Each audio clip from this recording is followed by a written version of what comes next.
a terrible thing has happened. I wanna be a wizard.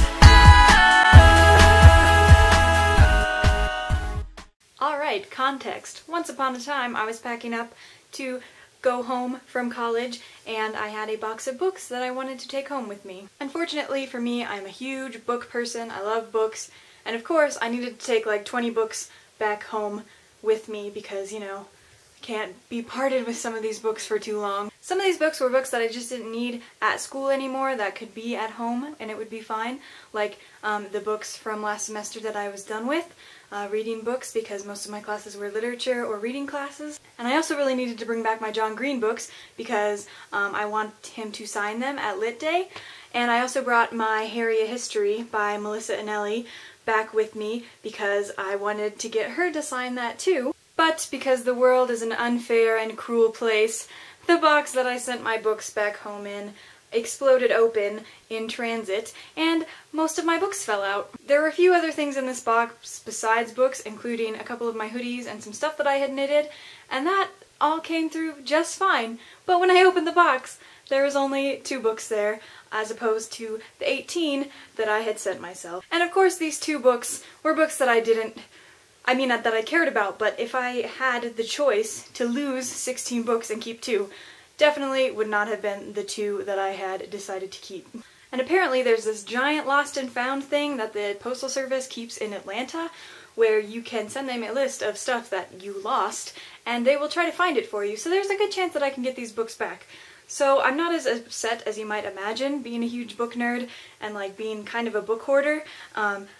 Losing 16 books was kind of a big deal, but I didn't really get that mad about it. The one that I was most upset about was Harry a History because I took it to a Wizard Rock show once because I thought Melissa was going to be there, but she wasn't. So instead, Frack of Pottercast, he drew Melissa Anelli's little coffee cup that he draws in it and he signed it for me as him. And that was really cool, and now I don't have it anymore, and that was pretty much the most upsetting thing. But also I'm really attached to my John Green books. I lost my Happy Margot version of Paper Towns. Luckily I have another version of Paper Towns, the Sad Margot version that I bought when it was on clearance at Borders, but I lost my copy of Paper Towns, the one that I went and bought the day that it came out, and I don't have my copy of Looking for Alaska anymore, which isn't a big deal because it was only paperback, but I loaned it to a lot of friends and I wrote a lot of notes in it, and also my copy of An Abundance of Catherines, which is probably one of my favorite John Green books, so it was just kind of a bummer. But I'm going to send my detailed list off to the Postal Service Lost and Found in Atlanta and hope that they can maybe find some of them before Lit Day, so maybe I can still get it signed by John Green.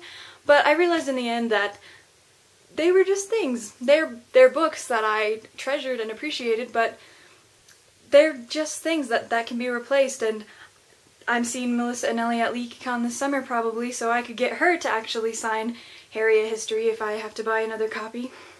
And, you know, things happen. So I want to know if you guys have ever lost anything that's pretty important to you and how you reacted to it. Did your reaction surprise you? Because I expected to be a lot more upset about this losing my books thing, and I was sad, but they can be replaced. So what have you lost, material things that you would like to share with me? Leave it in the comments or make a video response. Happy summer to you all.